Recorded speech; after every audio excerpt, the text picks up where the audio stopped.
like to call to order the Speech Language Pathologist and Audiologist Advisory Board meeting. First order of business. Yes, we're going to move that back.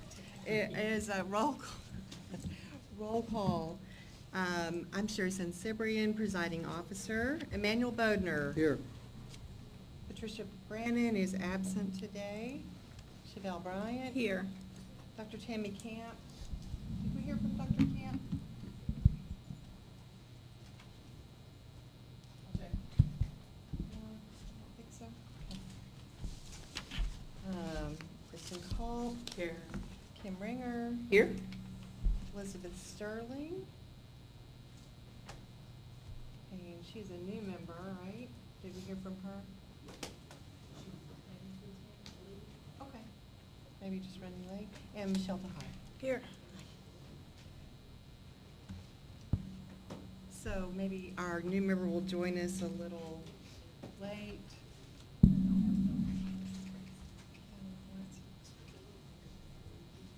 Okay, but we do have a quorum. So, and do we have any introductions to make?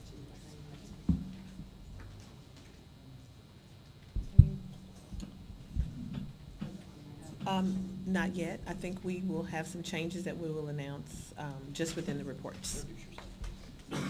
And Nick caught me, Mary Winston, TDLR. Yes, that's a good example, Mary. So remember to announce your That's name as right, you that's speak. it. I couldn't pass that. We have to remind each other as we do this, right? So the next order of business is approval of our minutes from the meeting we held February 24th, 2017. Had a chance to review the minutes that were sent out in advance. I have a couple of typos that need to be fixed. Kristen's name is misspelled in one place and one other typo, so. Okay. I will, and I'll get them to you in a little while. Anyone else have any changes to the meetings of February 20, to the minutes of February 24th? No. I would entertain a motion to accept those minutes. So move. Moved by Manny Motor. Do I have a second? Second. Al Bryant. All in favor? Aye. Any opposed? Thank you. Public comment. Do we have requests for public comment today? No forms. And we are already on to staff reports. Looks like executive office is up first. Madam Chair, members, I'm Nick Voinis of TDLR and here to give you our executive staff report. As you well know, the focus over the last few months has been with the 85th session of the Texas Legislature, and it's been a busy one, arguably the busiest session that TDLR has ever experienced. This session, more than 6,500 total bills were filed, and TDLR staff tracked a total of 341 bills. 130 were directly related to current TDLR programs. 20 dealt with new or transfer programs, and 191 that, if enacted, would have affected agency operations. It was a total team effort. TDLR staff worked hard to analyze, monitor, provide feedback, and resource testimony. TDLR leadership attended 65 hearings before 20 different House and Senate committees. And just to remind you that last year, through our strategic planning process, TDLR developed 7 strategic initiatives with a total of 56 statutory recommendations and 1 management action. And this session, lawmakers adopted 93% of all TDLR statutory recommendations. That was 52 of 56. And that's an unbelievable success rate that we're very proud of. During this past legislative session, there were several bills passed that affect the SBA program. House Bill 4007 by State Representative John Kemple made revisions to several health-related programs transferred to TDLR during the 84th legislative session. These revisions will ensure that those programs continue to run effectively and efficiently by eliminating program redundancies, removing criminal penalties for administrative violations, eliminating rigid and excessive requirements, removing licensing impediments, and eliminating unnecessary temporary licenses or certificates of registration. Additionally, House Bill 4007 clarifies that the Commission may establish procedures to provide for the SPA licensing examination. And this would allow TDLR greater flexibility with the administration of the licensing examination and possibly reduce cost to licensees. We also had Senate Bill 922 by State Senator Don Buckingham that will require Health and Human Services Commission to ensure that Medicaid reimbursement is provided to a school district or open enrollment charter school for telehealth services provided through the school district or charter school by a health professional as defined by the bill, even if the health professional was not the patient's primary care provider.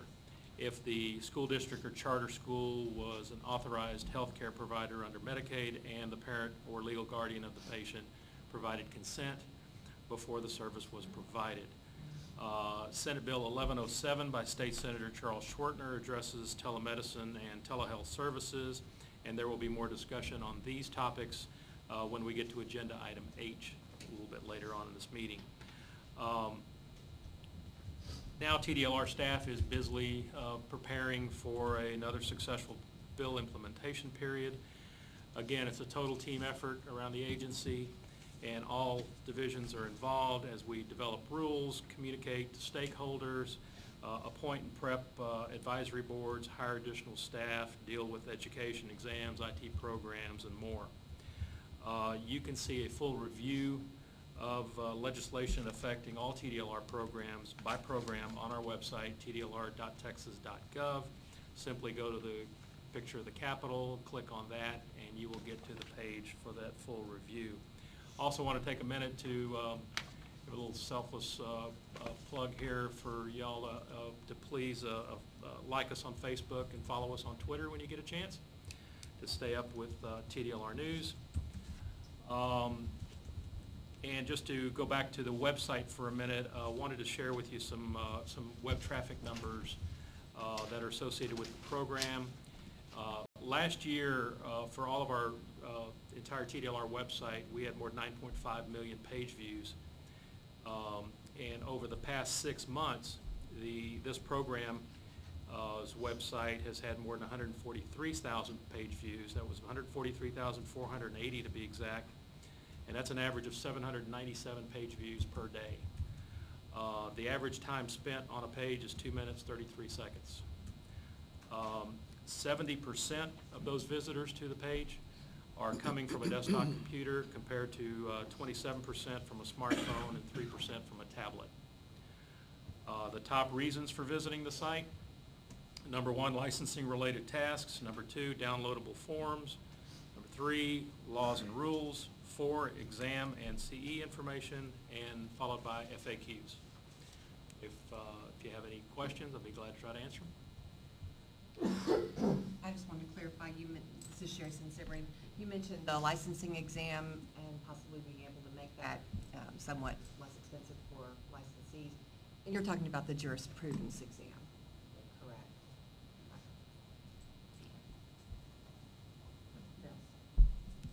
Yes, this is Manny Bodner.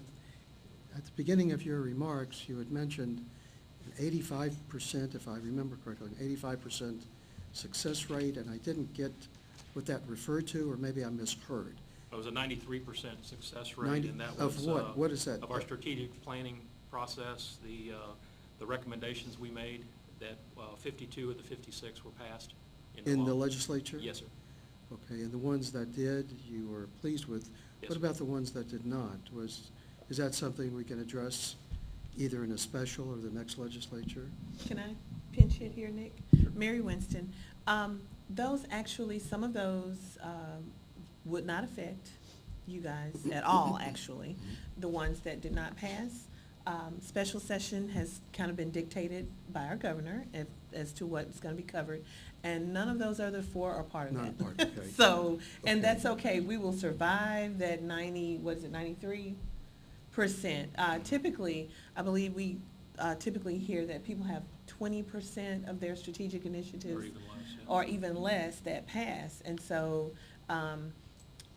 our executive director was literally skipping with glee at this success. I just have a couple more questions or follow-up comments. The second question is, you referred to 3 bills, and I didn't get the numbers, that I didn't understand if they passed, if they were introduced, or we're working on implementation. they I were didn't all know the passed. resolution of those bills. House Bill 4007 passed, and Senate Bills 922 and Senate Bill 1107. And we'll talk more about those We'll talk about that, a okay? little bit later here. The follow-up to that is, in our addressing the legislature, I heard the members of staff were there, of course, in force as a resource. I know very clearly the rules of lobbying, and one cannot lobby the legislature or on behalf of the agency, but certainly as a resource and as someone there that can address members' concerns. In your strategy, or in our strategy, and I've made my thoughts known at previous board meetings, I did not hear any mention of I'm trying to search for the right word, but we did not hear any participation, maybe that's a good word, the participation of board members as it relates to speech pathology and audiology, and the public member to serve as a resource or to be in attendance with members of staff, not suggesting, at least I'll speak for myself, not suggesting I know anything, but suggesting only to serve as a resource and to serve members' inquiries from a board member's perspective and see how that can support that. I did not hear any mention of that, and I believe, for one that has served on other boards where we have served in that capacity, again, not a lobbying, do not misunderstand, but strictly as a resource, I think there is a general appreciation on behalf of the legislative members to hear from real people, not suggesting staff are not real people, but to hear from the board members who are either in the field or serve in the public capacity. Again, I would lay that on the table as a part of the strategy. I would be an advocate of that, but of course it would have to be the support of the executive director, of the board, of the staff, so on and so forth, to coordinate those efforts. So those are the comments I would like to lay on the table. Mr. But thank you. Bodnar, Mary Winston again, thank you for your comments, and definitely, had speech-language pathology, had we been called upon in this capacity, we would reach out. We are resource witnesses at the behest of the legislative body, and when they call us to be a resource, we're there. Though the board members for speech-language pathology and audiology were not called during this session, other board members were present to give information as resources.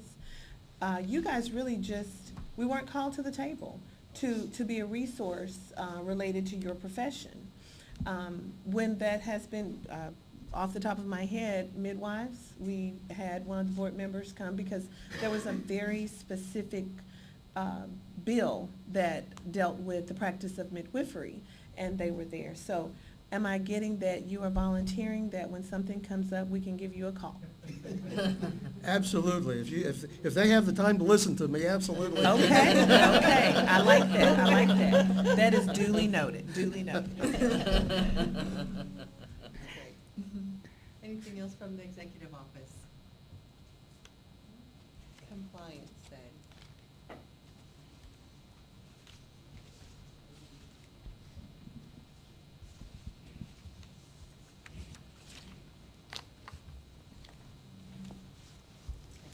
Good afternoon. I'm Katie Bryce, and I'll be giving the compliance report. I'd like to start with our public outreach. I've been really busy. I attended the TISHA conference in February, which is why I missed the February meeting. I'd like to thank Stuart for filling in for me.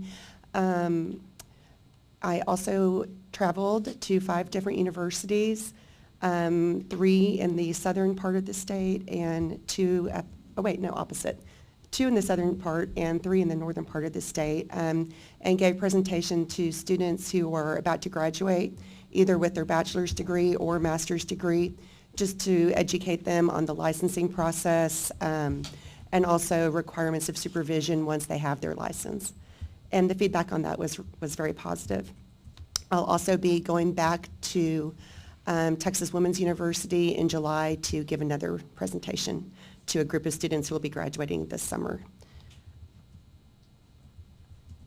Let's see. We have also started doing training sessions for customer service and licensing, and anyone else in the department who wishes to attend. They'll be going on once a month, and we're selecting different topics to present to them. The one we gave yesterday, we focused on the new online supervision function for the speech-language pathology program, and it was very successful training, and we'll continue to give those. In general, as I just mentioned, the training we gave on the online supervision function, that's a new thing that's come along. We worked with people in IT, customer service, compliance, to come up, and licensing, to create this online function, which allows supervisors to add and drop interns and assistants as long as they're already licensed. And so far, I believe it's been great. It will really help reduce paperwork. And Katie, Sherry Sinceri, you might just clarify for anybody who's watching that right now that's available for speech pathology only. When Stephen and I talked, it seemed like the cost-benefit ratio of all the IT required is not really going to support doing it for audiology anytime too soon. That's correct. The reason is that the ratios of the number of interns and assistants that an audiologist may supervise is different from a speech-language pathologist, so it would require changing a lot of things in the system. And right now, it's not something we have the capacity for at this moment. Let's see. We have also been continuing to work with our consolidation team. We meet generally every other week. We'll be starting to meet every week to talk about the phase 2 programs that are coming over this fall. And I guess you have the report. Are there any other questions?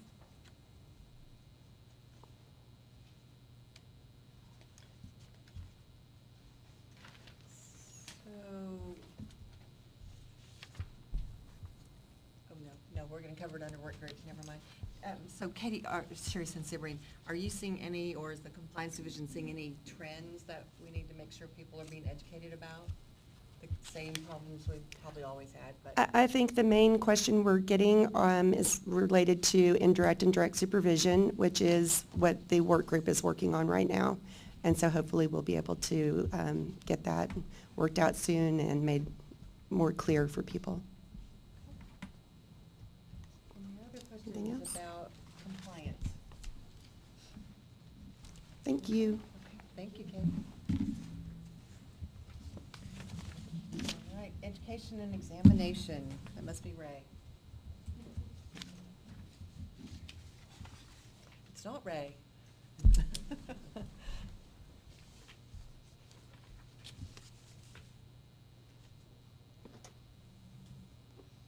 Hello, good afternoon.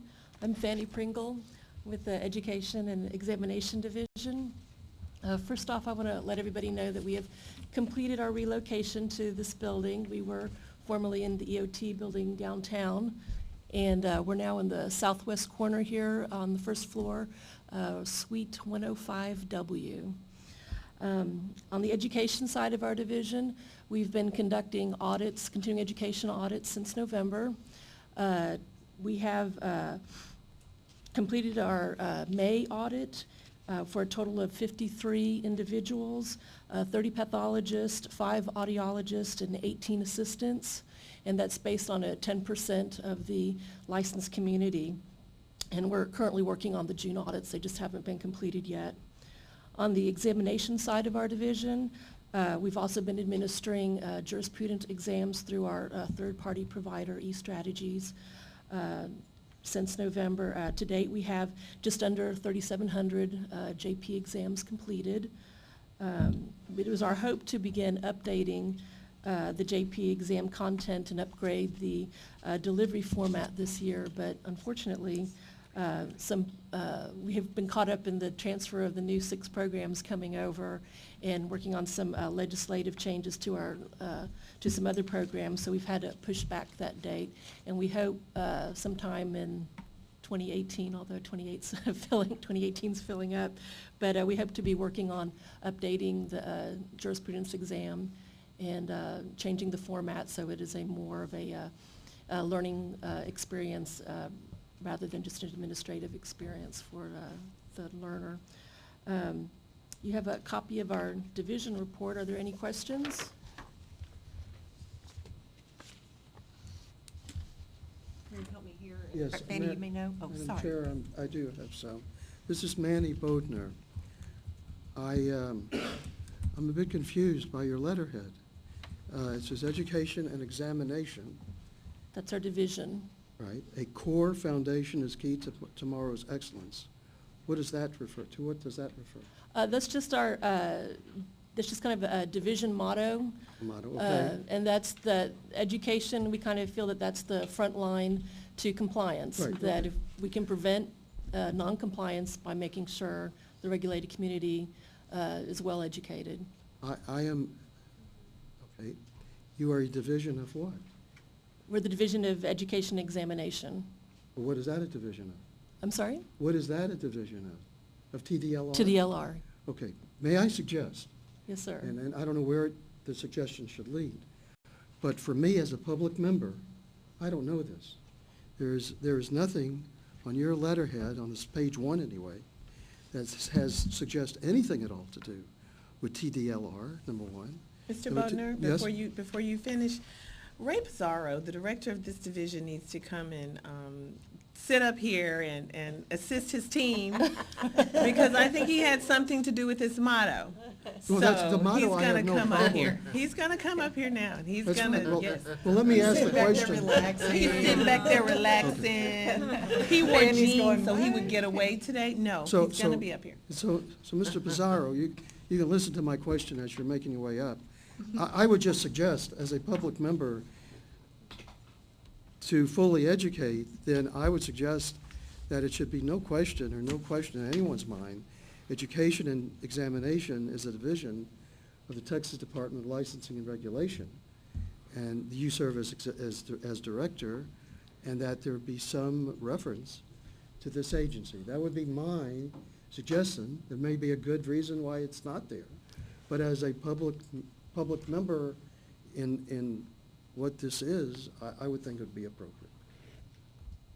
Good afternoon, members of the board. Ray Pizarro, Director of Education Exam. These staff reports are for you guys, for the advisory board.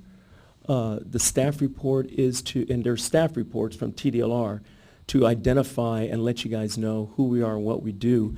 These reports are not out on the website for the general public.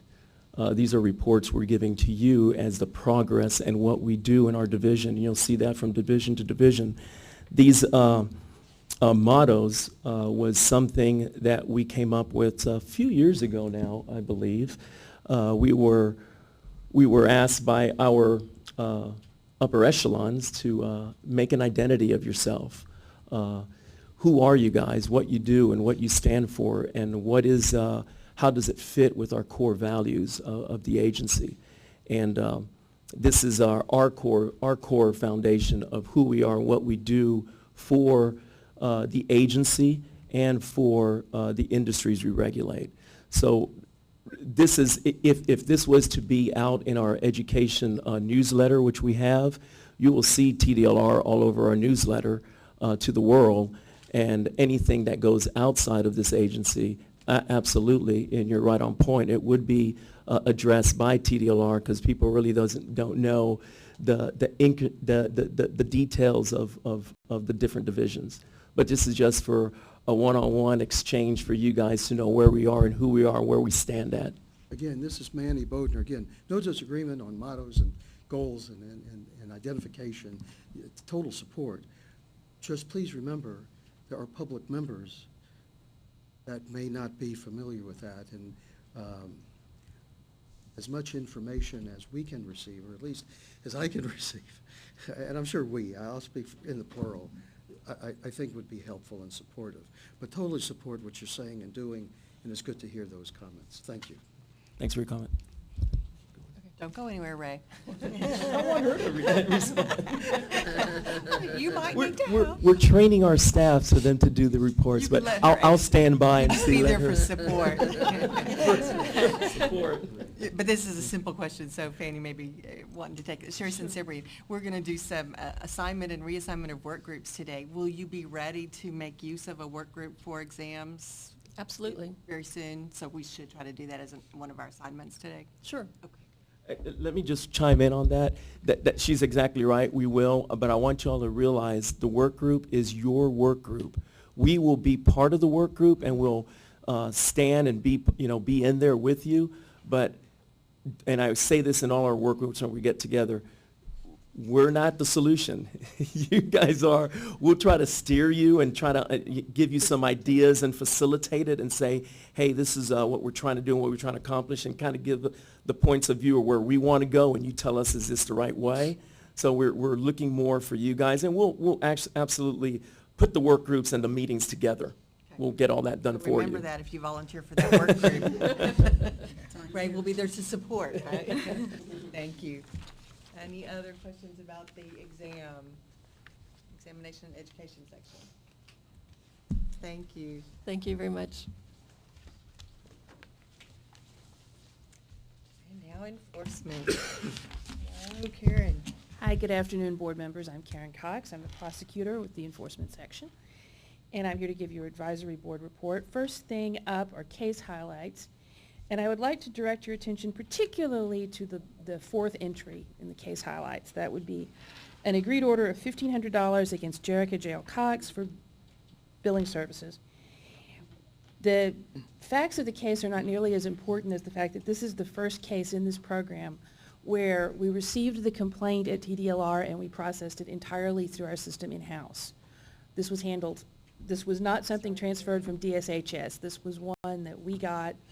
We started it, got it at intake, assigned it to an investigator, came to me, I issued a pleading, and we got an agreed order in 205 days. So first case that's gone completely with in-house that we've handled. On March 22nd and May 23rd, we met with the enforcement work group concerning the penalty matrix, which we're going to discuss here in a few minutes. And we've also begun inviting members of the health professions advisory boards to serve as expert witnesses when we need them in enforcement cases. Ms. Bryant did a report for me not too long ago, in April, I believe, in a case, but that system seems to be working very well. May I answer any questions? Karen, Sherry Sinceri. Yes. Is there sort of an in-house standard for a goal or an average for processing complaints? The legislature imposes on the entire agency, on the division, case age standards. Mhm. And off the top of my head, I do not know what they are. But we are required to process cases, a certain percentage of our cases within a certain number of days.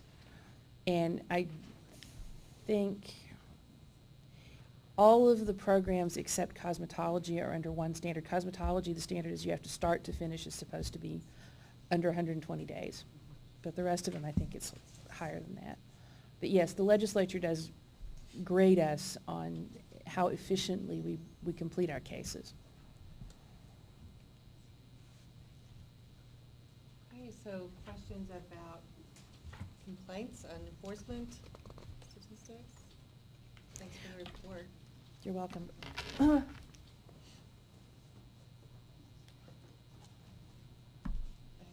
licensing. Leonard wants to tell us about licensees. Good afternoon, Leonard Rivas with the Licensing Division. In your packet, the report looks different from what you're used to getting. So let me just go over it a little bit with you. So for the first quarter, that would include the months September through November. But since we didn't come to TDLR until October, it's only October and November. For the second quarter, that would include December through February. And then the third quarter would include March through May. So we have statistics through the end of May. We don't have June's yet because we're still in, today's the last day for June, so we'll have those at the next report. As most of you know, we have graduation, and so we are extremely busy. We are not backlogged, but the processing time is a little bit longer. I know a couple of you have reached out to Katie about issues, and Katie's brought them to our attention. We resolved them as soon as we got them. If you continue to get issues or customers that are, anxious to get their license, just feel free to contact her and she'll contact us and we'll work together and get their issues resolved. Do you have any questions for me?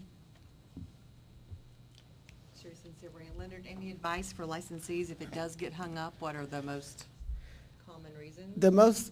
What I'm seeing so far is they will apply online and mail us a transcript, but they won't submit any other documents to go with that transcript. Or they'll mail us a transcript, but they applied under a different name.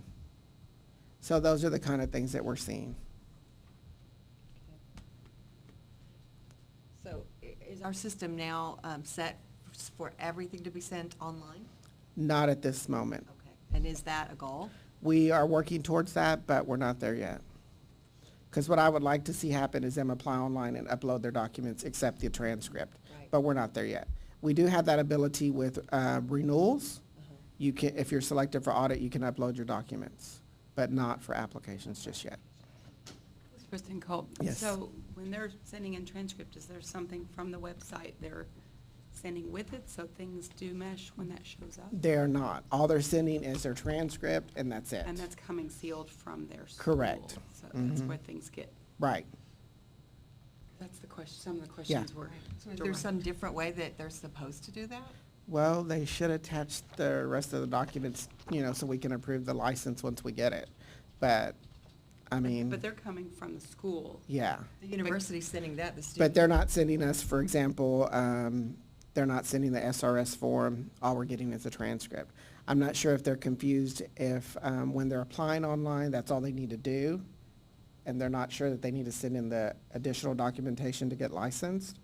Because I know I've heard from customer service that they apply online and then they call customer service to find out the status of their application. So customer service has to inform them that we need the additional documentation to go with that online payment.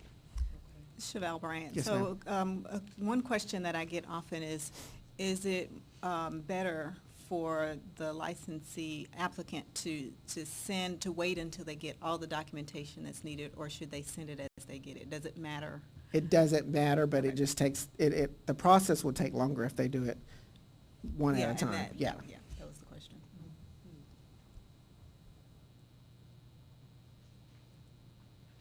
You got another question, Sherry? Well, I still think that piece just needs to be Well, worked on. yeah, we need some work because on that, yeah. when the university sends the transcript, because now, are we accepting transcripts submitted by the licensee themselves? We're also accepting transcripts electronically, where the university contacts us, we submit, for them to give us the password, and then we go back on there and log on and download the transcript. We have a bunch of those, That would help. yeah. Leonard, Mary Yes. Winston, it does sound like, Sherry, that this needs to, or it's a process that's growing. So with the online request for the transcripts, and I see what you're saying. You're getting sealed transcripts from the university, and the actual applicant is sending in everything else. So, But this is not unusual. It happened at DSHS as well, the same process. I know when Katie does her outreach to the different colleges and stuff, she goes over all the documents they need to submit. So, Right. Sherry, again, I think the part that's difficult is that if the university has to send the transcript separately, then the licensee sends their SRS Right. and whatever else, it's just, Yeah, it's not very- piecemealed. It's Yeah. piecemeal, and it's Mhm. not very organized. Correct. It would be so Right. nice if it could all be submitted at uploaded the same once. time. They do the Right. online application, attach the required documents. Correct. You're done. So And hopefully one day that we'll would be get my there, but goal. at this point, we're not there yet. Right. Yeah. New IT project. Right. Well, so I'm just thinking of, my daughter just applied at Texas State and had to send in so many different things. And there's a checklist, and when Correct. it's very big X's or check marks, Right. green and red. You got this, you didn't get this. Is that obvious when they're online? Are they allowed to check status that way? Yeah, they can go online and So- check their status. It's probably just gonna say But they're applicant. still calling customer service to check Oh, yeah. status when it's Right. pretty much in front of them.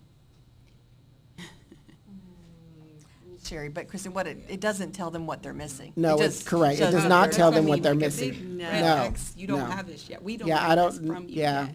I don't know that we're gonna be there yet. Yeah, Just so that it's obvious. right.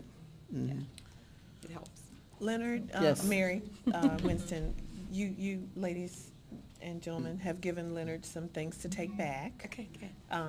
That we could work towards tweaking. Correct. Yeah, definitely. Thank you, Leonard.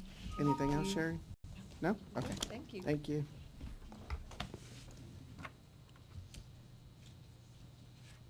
Okay, the next item on our agenda is our update from work groups with possibly some recommendations from them. So standard of care work group, and one of the things that they've been reviewing, and Wendy, is this with you guiding them about the assistance?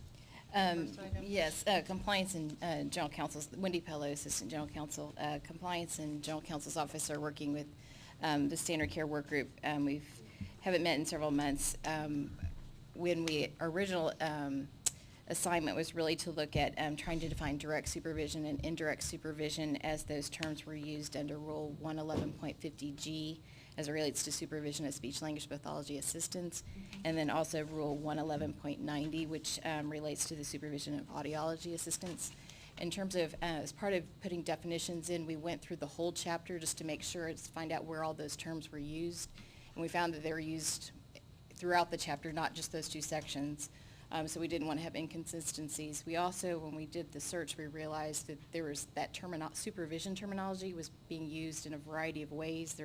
The terminology was not consistent throughout. So it's kind of expanded to be a little bit bigger project.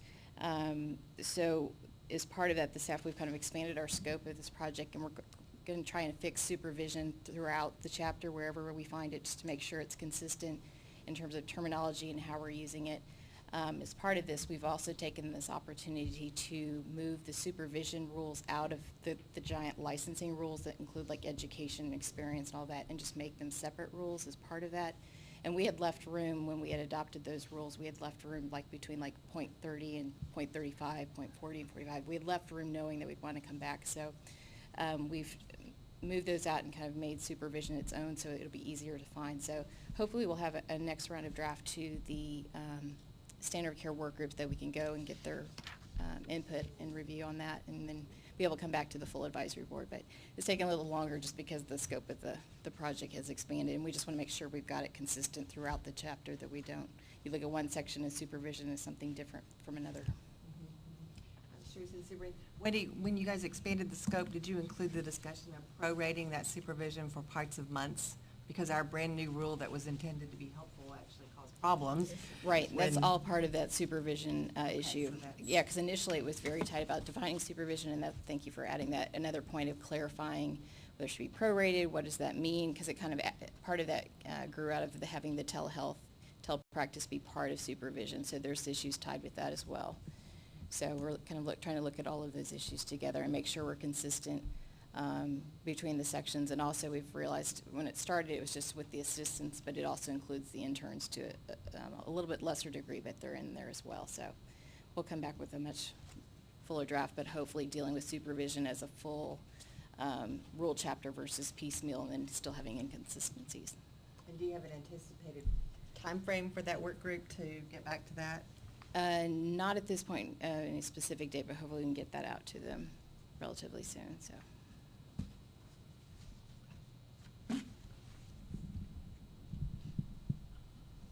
And another work group was the enforcement work group, working on a penalty matrix for our program. So Karen, are you the person who's going to talk about that? Yes, and also about the penalty matrix Okay, itself. great. Thank you. And very quickly, if you would like, I can combine the discussion of what the Right. work group did with the introduction to the penalty matrix. So this would be items F2 and G on the agenda. And again, I'm Karen Cox. I'm the prosecutor with the enforcement section. Helping me today, I'd like to recognize Chris Russi, who has met with the enforcement work group. We met on 2 occasions, in March and again in May, and we have produced the penalty matrix, which is presented for you today. And at the end of my presentation, I'm going to ask you to vote to approve the penalty matrix and send it to the commission for final adoption and inclusion in our enforcement plan. Before I do that, though, I'd like to go over generally what the penalty matrix is used for and how it was created. We're required to have one of these under Chapter 51 of the Occupations Code, which is the enabling statute for the agency. The penalty matrix is used to put the industry and the public on notice of what potential penalties and license sanctions that a person would be subject to if they violate the statute or rule for this industry. That's the public side of things. Within TDLR, the penalty matrix is a guidance for prosecutors.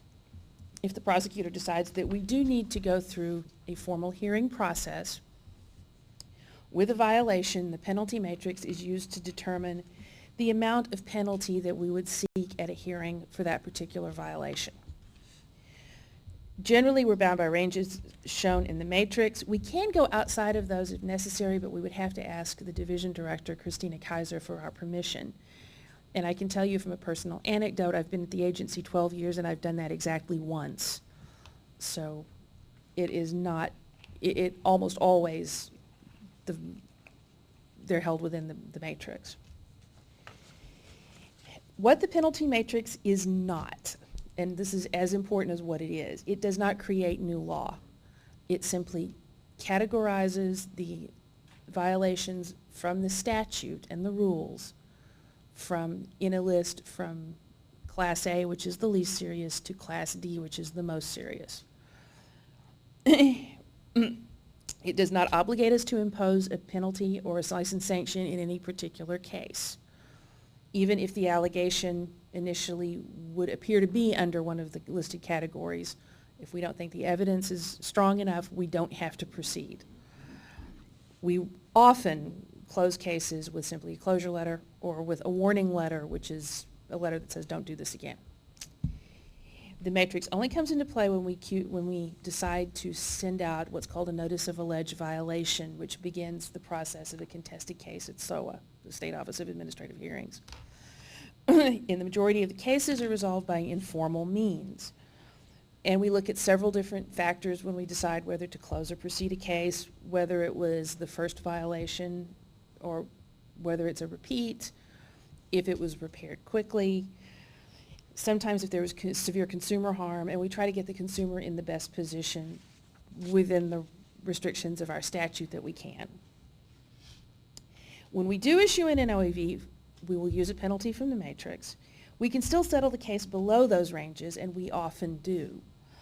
And it's important to remember also the penalty matrix does not bind the commission.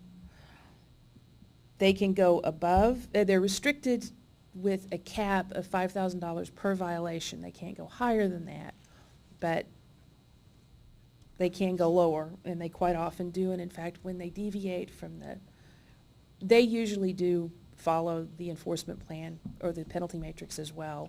When they do deviate, usually it's to impose a lower penalty than the one in the category. How do we create this? And this is where we get to the work group report. We worked with the advisory board work group, and in this case, it was Dr. Tammy Camp, Chairman Sansibrian, and Dr. Kristen Culp. And we had 2 meetings with the board members on conference call, and agency staff, me, Chris Russi, and I'd like to recognize my colleague, Ron Foster, who is not here today. He participated in the meetings, as did Wendy Pello with General Counsel. It was a great experience. I learned a lot about speech pathology and audiology. And we produced the format of the first draft. We presented a first draft initially, circulated it among the work group members. The work group members then came to our conference call, discussed how they thought we should change it, and recommended additions and changes. And we incorporated those recommendations, came back for the second meeting, incorporated those recommendations and changes that time. So, and then we decided, based on the work group recommendation and based on the recommendations from the advisory board members that were in the work group, what level the violation should be and what the fine ranges should be within those. I'd also like to note some differences between the proposed penalty matrix we've got for this program and some of the older, if you look up the enforcement plan for some of our older programs, some of them, not all, are different in that they have, instead of a penalty range, they'll have a first, second, and different ranges for first, second, and third violations, or simply set a flat penalty, and they may have a greater number of categories. Some of our programs have categories that go from A to, for example, H, instead of, in this case, just A, B, C, and D. May I answer any questions at this time? Oh, and I do want you to note that this is a fluid document.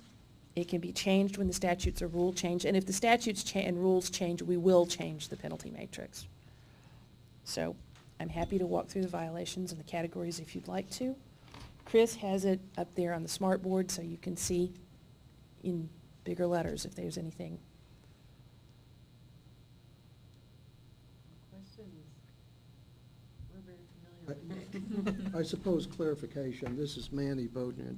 As I was reviewing this, and I have to compliment you on your the diligence of how you referred to the violation.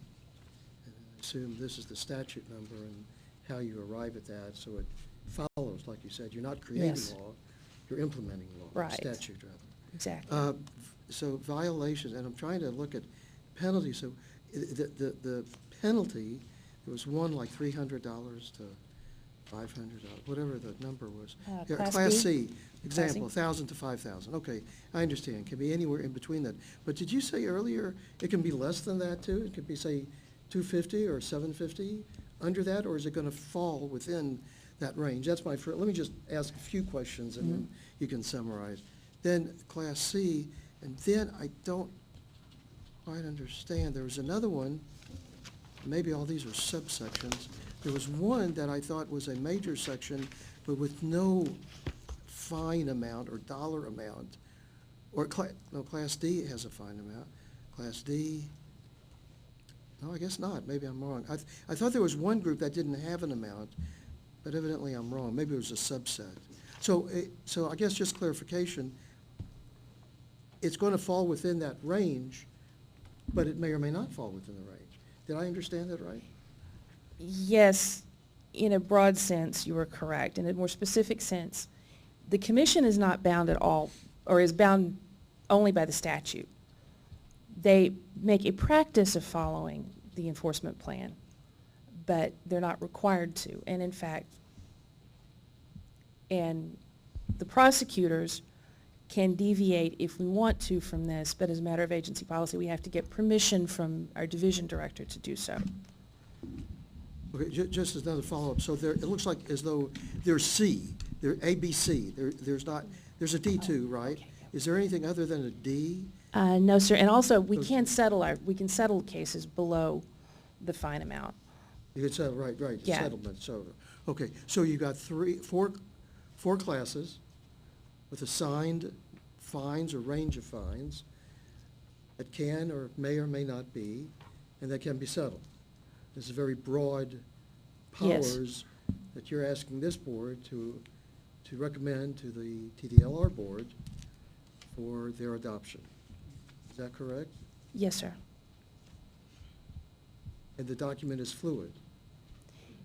We would have to go through the same procedure to Same change it procedure, that yeah. we did to adopt it. If Thank the you. statutes change, we would come back to the board, ask for another work group meeting. and present changes to this the same way we did this one. And I assume the other boards are acting the same way? Yes. Advisory boards, I mean. All the other advisory, the procedure is the same for all the advisory And boards. this has served you well in the past? Yes, sir. I've been at the agency for 12 years, and it's worked pretty much the same way the whole time. Thank you. So, Sherry Sabrine, so Manny, just having been on the work group, I can tell you the great thing is that all of these violations are in our rules, but you'd have to read a lot to find them. Yeah, So the yes. great thing is they're pulled out. I think it's gonna be an educational tool Yeah. to be able to go, this is the list of all the things you should not do. And it's all in one list, in one place, from a little more minor to very serious. And so you don't have to dig through all the rules to find it. So I think that's great. It's a lot of work. Appreciate Chris Ressi and all those people who sent us multiple drafts of this to get it to where it is. But I think it's gonna be a good tool. thank you, ma'am. It was a pleasure working on it with you. Any other questions about the process or anything? And I think you're here to recommend approval. Yes, ma'am. So I would entertain a motion to approve the penalty matrix as presented today. So moved. Moved by Manny Bodnar, seconded by Second. Chabelle Bryant. Any discussion? All in favor? Aye. Any opposed? Motion carries. Great. I think we have a penalty matrix. Thank you very much, Ms. Thank Sansoubrian. you. Appreciate it. Thank you.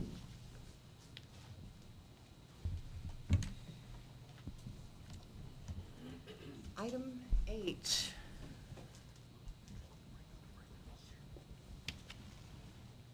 Wendy Pillow is going to talk about telehealth, telepractice, and things that happened in this session and what that has to do with us and whatever else, right? There was a Right. lot in the packet, so thank you. Right.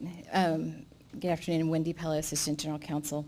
The materials in your packet under H, we've got a variety of information there. I'll kind of walk through what you have and kind of what we see about that and have open up a discussion about that.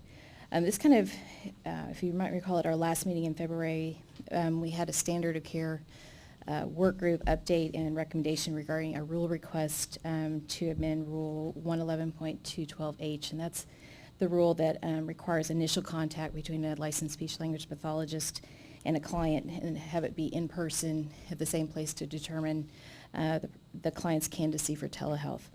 The work group had recommended not taking any action on that request. We were going to bring back that issue back to the full board for discussion, but since that time, we've had a variety of information and activities that have happened since then. We think it actually, at this point, really needs to be a broader discussion, which is why it's captioned a discussion, kind of the trends and regulations of what's happening related to telehealth, telepractice, and specifically related to the in-person initial contact requirement. Like I said, we've got developments. The items that are in your packet are Senate Bill 1107, which is the final adopted version. And along with the bill analysis, we've got an FTC, a statement from the FTC closing their investigation of the Texas Medical Board. In there, we've got a comment letter from the Federal Trade Commission, FTC, on the Delaware Speech Language Pathologists and Audiologists and Hearing Aid Board, their proposed rules on telehealth. And then we also have documents, the President's Learning documents, which was the rule request that the work group, the standard care work group had reviewed, and then it's also distributed at the last advisory board meeting during the public comment period. So you've kind of got a bunch of resources there. Another relevant bill that was mentioned during the executive report, but it's not included in your materials, is Senate Bill 922, and that relates to the reimbursement of certain health professionals, including speech-language pathologists, under the Medicaid program for providing telehealth services. Obviously, telehealth services is a very broad issue, but really our discussion today is about the in-person initial contact part of that. And I think it's, just so you know how that directly relates to your health rules, is it's in Rule 16 Texas Administrative Code Section 111.212H, which is the one I'd referenced before about the initial contact being in person. But it also shows up in your joint rules with the hearing instrument fitters and dispensers as it relates to telehealth services for fitting and dispensing hearing instruments. And that's Rule 16, Texas Administrative Code 111.232J. So it's kind of showing up in a couple of different places. So that's kind of what we're talking about specifically. But we kind of wanted to bring you up to date on what's been happening on this issue and some developments at both the state and the federal level, and then have a discussion with you all about kind of what's happening. There won't be any discussion or any decisions or action today, but we wanted to kind of bring you up to date and let you know at future meetings the staff will be coming back with some proposed rule changes kind of based on all of the information that we've provided with you today. And we do see it as guidance to the department and to the advisory board of kind of where the industry and where regulations both at the state level and federal level we're removing as it relates to telehealth and telepractice. In your materials, you've got, like I said, Senate Bill 1107, and that passed this year. And while a majority of that bill really is about telemedicine and trying to address issues with the Texas Medical Board, there are provisions related to telehealth and to health professionals. Some of the kind of the key things that for takeaway for all of us is they define telehealth services. They have a provision stating that the standard of care for telehealth is the same as the standard of care for in-person. You can't have it be higher standard of care. And another important thing for the agency was that any agency with regulatory authority over health profession may not adopt rules pertaining to telehealth services that would impose a higher standard of care than the standard of care would apply for an in-person service. So those are some key takeaways there. I think another important message out of that was as part of the legislature's changes to the medical board statutes, they removed a provision that would have allowed them to adopt rules to require face-to-face consultation between a patient and physician within a certain amount of time after having a telepractice or telemedicine type service. Basically, they were trying to, I think part of it is addressing that kind of that face-to-face issue and whether a client-doctor relationship could be formed using telemedicine. I think a lot of the goal was really to increase access, increase competition. So that those were kind of key takeaways from that. Another thing in your packet of materials is the U.S. Federal Trade Commission. As a result of the Texas legislature passing that bill, Senate Bill 1107, they ended up closing an investigation that they had opened a while back against the Texas Medical Board for potentially violating federal antitrust law and in terms of adopting rules that restricted the practice of telemedicine and telehealth in Texas.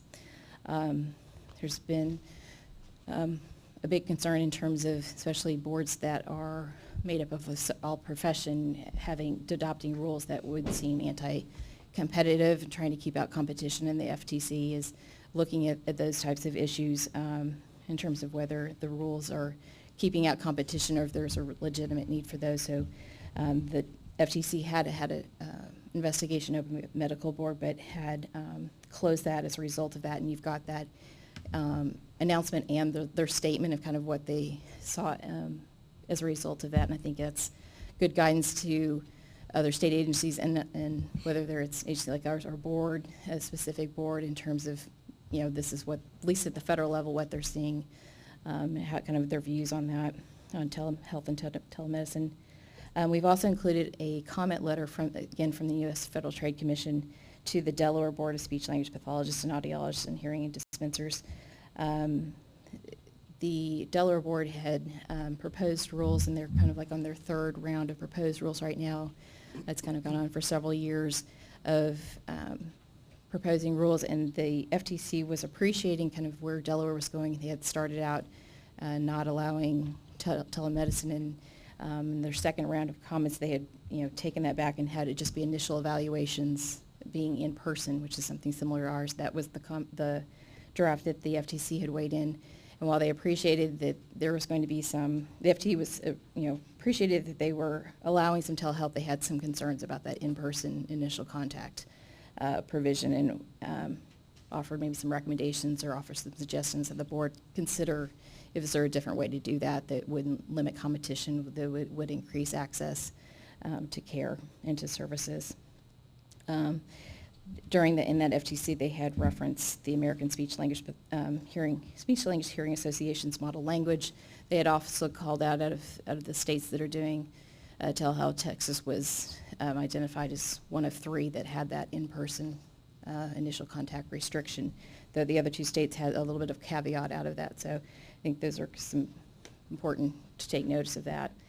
And then, like I said, the Delaware Board has proposed rules. They haven't adopted those. I think they're on their third version of the proposed rules, and they're still in that public comment period that closes July 5th. And so this latest version that they have, they've taken out that restriction and that initial contact be in person, and they've taken out that that the licensee or the speech language pathologist could only determine whether telehealth would be appropriate after a face-to-face. So now they determine it's appropriate, but they've taken out that caveat at face-to-face. So there's just a lot of kind of moving parts out there, but a lot of information that just to consider, and we wanted to bring that to your attention, to the advisory board's attention in light of our current rules and kind of where we need to go, and then also open that up for y'all's discussion as well.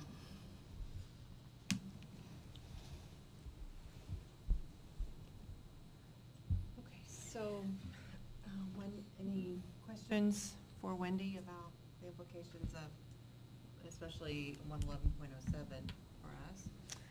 Ms. Cheval-Bryant, I have a question in terms of clarifying that initial face-to-face. Is that referring to the evaluation or the first treatment, the first therapy session? It was the evaluation. Let me pull up the statute for you.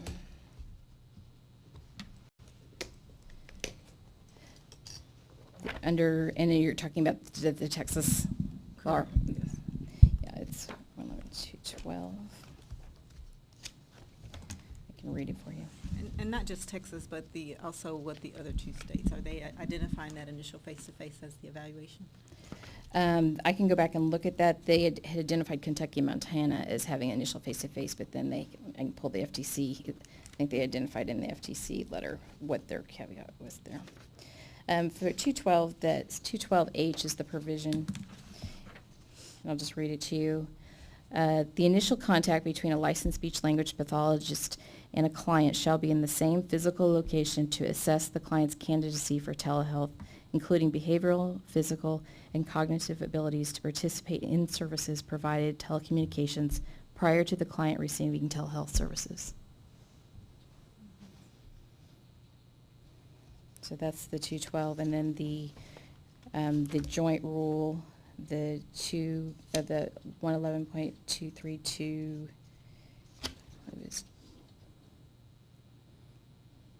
J is a client's initial professional contact with a provider shall be in person at the same physical location. So you've got a little bit different wording, but I think kind of the same intent. So.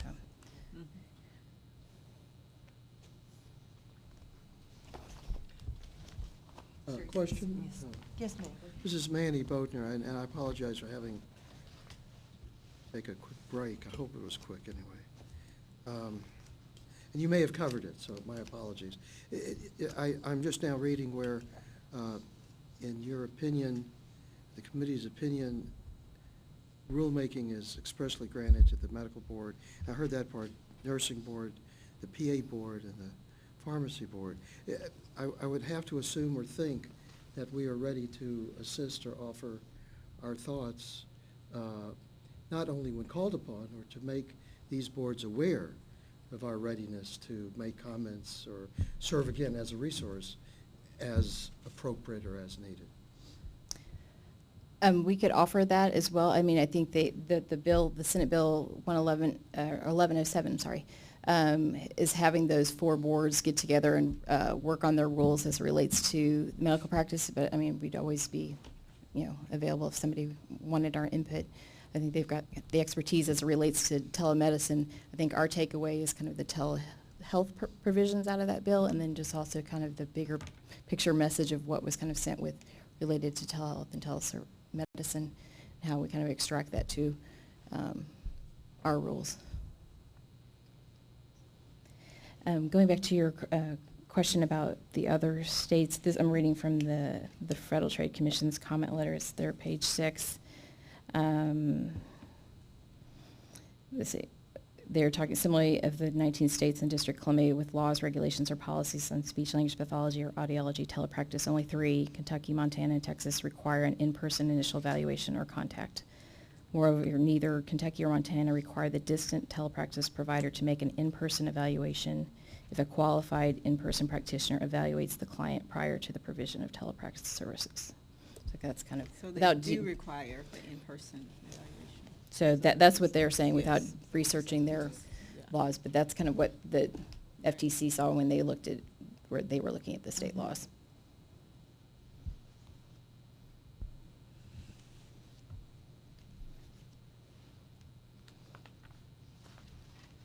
So Wendy, do you have recommendations for us for what we need to do next? Do we need a work group to continue to talk about this, or what's next? If you would like to, the staff, we were thinking that no action was needed from y'all today, but really we wanted to give you this information, bring you up to speed on kind of what's been happening since our last meeting on a much broader issue as it relates to telehealth and telemedicine. Then the next meeting or the future meeting, we could come back and, bring you some proposed draft rules and kind of have, it's sometimes easier to react to if you've got something to see in person, just trying to kind of incorporate and take away all these different resources in terms of what we might propose and have a fuller discussion.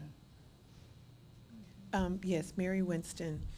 So many things happen federally, with the Texas legislature. Different states have had different things to happen.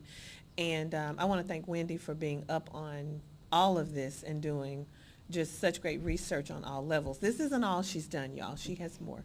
But we just pared it down because we thought this was a good starting point and a good amount of reading material. If you want more, Wendy has more, and we can get that to you. We've discussed it previously, but since then, we did have the passing of this law. We have had lawsuits, federal lawsuits, not against us, but against other people lifted because this law has been changed. And we talk about trends and the way things are moving. We can see the trends based on how the law is currently moving. So instead of moving back just to a work group to go over, since Wendy's done so much research on this, and because we do have laws in place now that affect this, we wanted to give you, as she was saying, some sort of framework that would come back in front of you guys to research and decide yay or nay, or which way we want to go with this new direction that the nation is going in. But today, if you notice, we have on here discussion and only discussion. Because though Wendy and I have spoken extensively about it, and she pared down just to give you a good snapshot, it's a lot.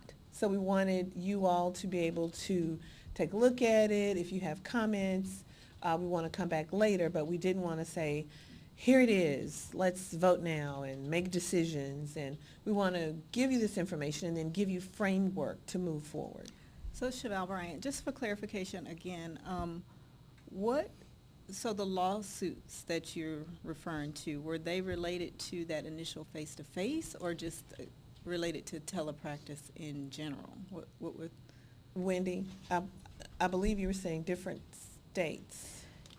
That was about the different states of the initial contact. That was just the FTC evaluating the different states on how they've done telehealth, telepractice. Okay. There was a lawsuit that involved the Texas Medical Board, sued by Teladoc, and the FTC had actually weighed in as like an amicus brief friend of the court on that, supporting Teladoc. And it was about kind of the restrictive nature of the use of being able to use telepractice or telemedicine as it relates to the medical board. And how much, Wendy, Mary, again, I don't know that we didn't include everything. We have more that we can forward to the board if they want some more information. Right, if you'd like to see like the, kind of like maybe what Delaware's doing with their rules, if that's helpful to see kind of how they progress through the various, in the comments. Because kind of like we have the Texas Register, they have the Delaware Register, and so they've had, with each of these, time they've published a rule, they've had public comment period, had a public hearing, and at the next board meeting, they had discussion, and the board ended up amending the rules, the proposed rules, such they went back into publication. Again, they didn't adopt them, but you can see kind of the comments that, they summarized the comments, the public comments they got as well. If that's helpful, if you want a copy of the lawsuit with Teledoc and the Texas Medical Board. We can provide you, we didn't want to swamp you with information. We know we give you a lot right now, but it just kind of like, let's have a broader discussion, and this is kind of where we're seeing things going, and get your input as well. Sherry Sinceri, Wendy, you said that the Delaware Board heard from the FTC. Yes. In their proposal, so Yeah, we and that's- haven't heard from the FTC, but if they're not watching the Delaware Board, they're obviously watching everybody, so.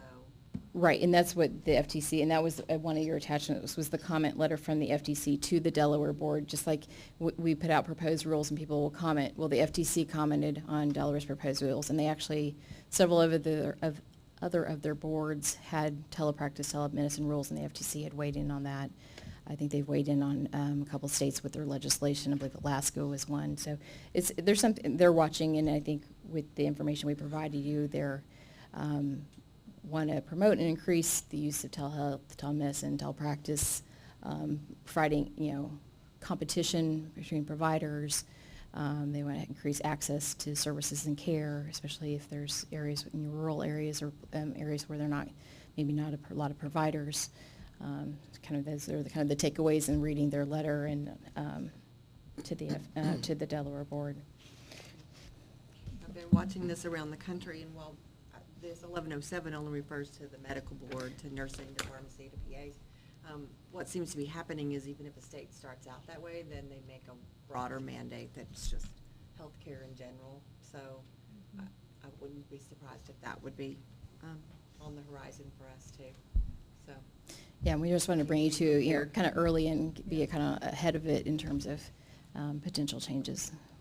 And that's why, and Mary Winston again, that's why we wanted to put on your plates the trends, because we too watch the legislation and the different states and where they're moving towards. And so we don't want to take action today, but we want to bring awareness, and we can all sort of come up to date on what the FTC and then different state trends are related to this subject.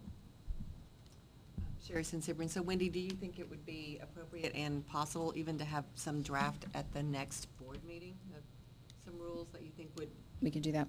address our concerns for Right. consumer protection, but also recognize that this Right. is sort of the trend? Right, kind of trying to find that perfect level. Yep. We'll have that as an agenda item. We can have that as an agenda item for next. Okay. Any other questions for Wendy? And if we, anything else comes up, we'll make sure we can provide that with you as well. If you have information or something you would like for us to send you, we can send that as well. We've got that. This was pretty complete. I appreciate it. I don't know if I wanted to read more. More, That was exactly. okay. That's why, Thank let's you. just cut this off here, and if you I'll trust you offer to read. You Cool. give us the short version. That Right. works really well. Right. So, Sorry. thank you. Okay, thank you. Okay, item I on our agenda is discussion and appointment of work groups. So we've had some work groups that we've been using for a little bit, but we've had board members come and go, and so I think we need to do some assigning and reassigning work groups. The first one that I know we have, Mary, help me out here, standard of care. Patty Brannon, I know, has been on that. Who else has been on standard of care? Kristen? I'd like to stay since Okay. I think Patty probably would. too. Patty is wanting to leave the board because she did it with DSHS, and I think she's, yeah, it's time, and so we will have people rotating off, which is another issue. So, Kristen would like to stay. Standard of care relates to rural. So, volunteers for standard of care. I will. And that's just one that I need to stay informed on. So, do we need 3 or 4 people? Does that work pretty well, Wendy? That would be good. Right now, we've had 2 people. We originally had 3, but then I think before we had our first meeting, we lost a member, so I think we were down to 2 before our member began, so that would be helpful. Tamla has the list. Oh, thanks, Tamla. No worries. I'll share with you. Your members for the standard of care work group are Dr. Camp, Kristen Plummer,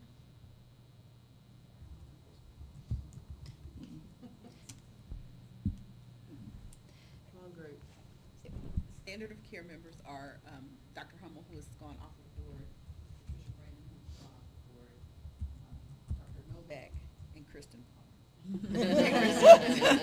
So Kristen is the last one standing. We'll add a couple to join. That Wendy is so mean, we all laugh. So, We need to be on yeah, we several. actually have several. You may Yeah, need to I'm be on on more two. than one, let's see. So do we continue to need the enforcement work group? Now that the penalty matrix seems to be in good shape, Karen, do you feel the need of a work group, or will there be continued work for us, or what's our job? Go to the, Sorry. Chris, did you, yeah. If you still need a work group, we can make one, but if there's no need, then. Chris Russi, Enforcement Division. As I had said earlier, the work group, I mean, it's really y'all's group. If something comes up, if you hear something from the industry that you decide that, you want to meet again on, absolutely, we can meet. Just let me know. I'll put together another meeting. But for immediate action, I don't see any projects in the immediate future that we need to work on at the moment.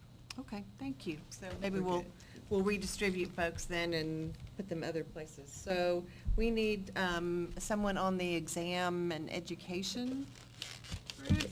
Anybody want to help with getting the exam ready? I think I'm already on that, and I'm. Okay, I'm are you? staying, yeah. Michelle, Michelle, yeah. Michelle. And let me go on to the other choice, just so you know what your other option is. One of the things that we need is to put together a work group where we would do some joint work with the Fitters and Dispensers Board, because some of our rules are still not completely joint, which was the intention. And so to me, it would make sense for our audiology members to serve on that. Is that okay? I would too. Okay, yeah, I think all three of you just need to do that. You certainly know it better than the rest of us.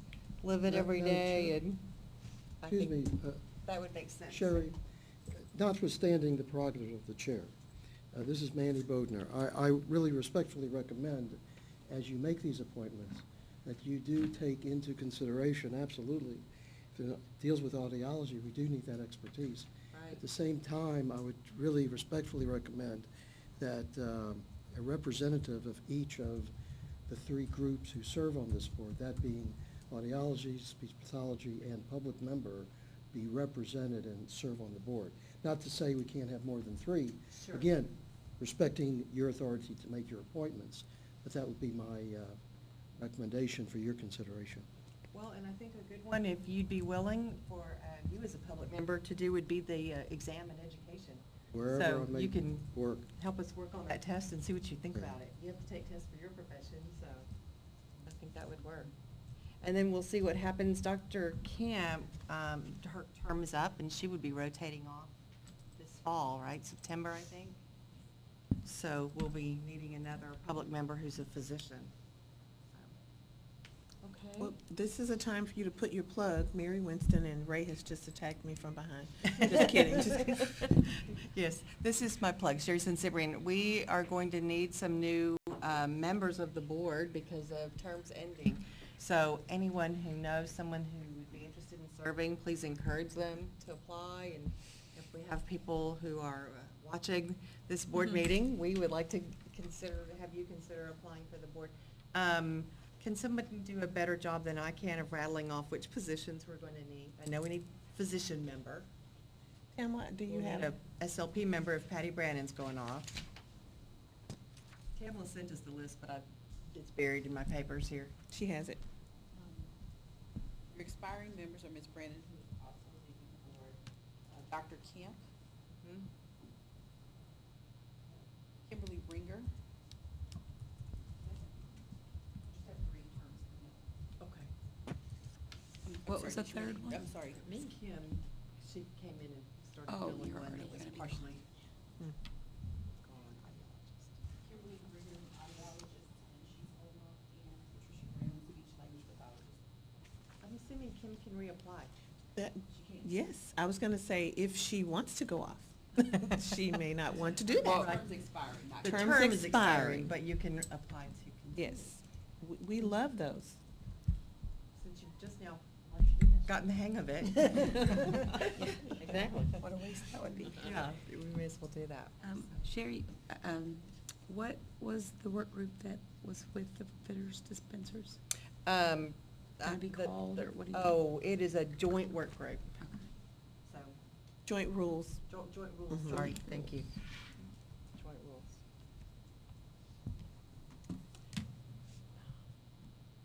Okay, so in addition to Sherry Sensibre, in addition to my plug for members, here's of this board, just another question for Mary and maybe for Wendy.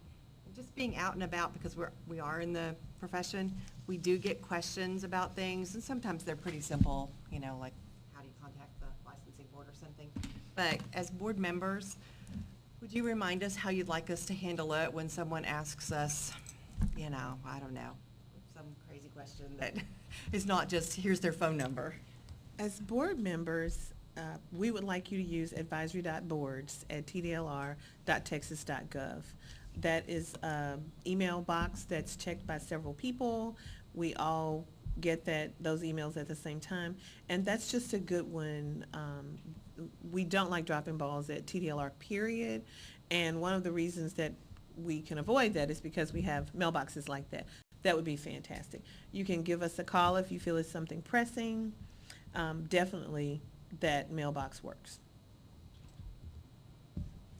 And I'll say, things have come up often enough, I've given Katie some ideas, that might be a great FAQ, because if I've been asked 2 or 3 times, it must be something that several people are wondering. So. And actually, that is a way that if we do get a recurring question from customer service or any of our divisions, or from that mailbox, we think, FAQ time.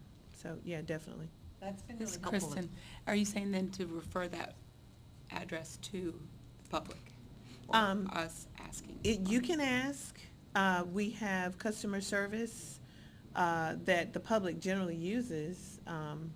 So for you guys, I've put it out there in the World Wide Web, so we may get some, and that's fine. That's completely fine. We want to be able to address concerns, but we know that if it comes from advisory.boards, it's coming from you guys or someone who has interest in the advisory board or the work of the advisory board, or heading towards the commissioner, or the commission in general, I should say. The next item, item J, is recommendations for agenda items for the next board meeting. And I've already made a note that Wendy will bring us an update on some possible draft rules regarding our telehealth, or what we might need to do to change our rules to match trends. What are some of the other topics we want to make sure make it to that agenda? Anybody?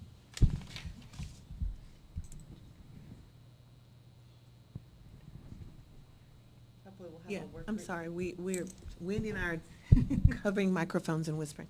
We're talking, well, as we know, we're heading into a special session. So if we have any further updates, we'll provide any updates at that time.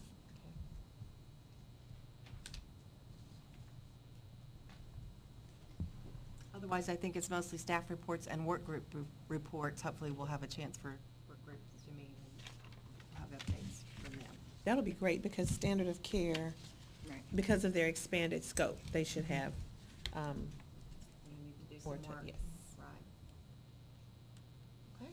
And item K is discussion of date, time, and location for our next board meeting. And you guys have a lot of meetings to fit in, so Tamela, have you already looked ahead to some possibilities?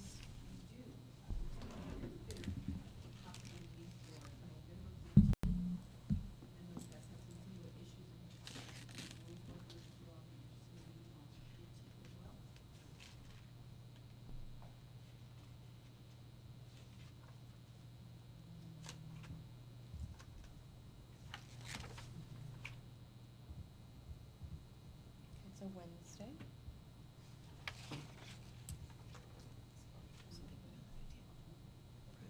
Does that seem to work? What's the date again? November 15th. So Ash is the week before.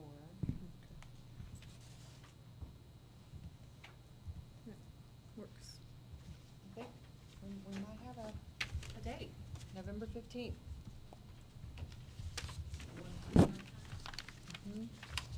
Lets me get here all the way from the frontier, so it helps a lot. start out on a 6 a.m. flight to get here from Lubbock, to get here for this afternoon meeting. Set it so- for 1:30. No, one's fine. I make it easily, but otherwise, you just can't make it to an early morning meeting.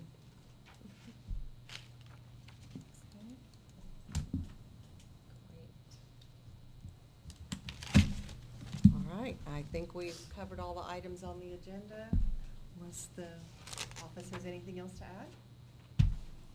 We entertain a motion to adjourn this meeting. I so move. And Second. so moved by Kim Ringer, seconded by Kristen Culp. Any discussion? All in favor? Aye. Any opposed? Okay, thanks. Good. You.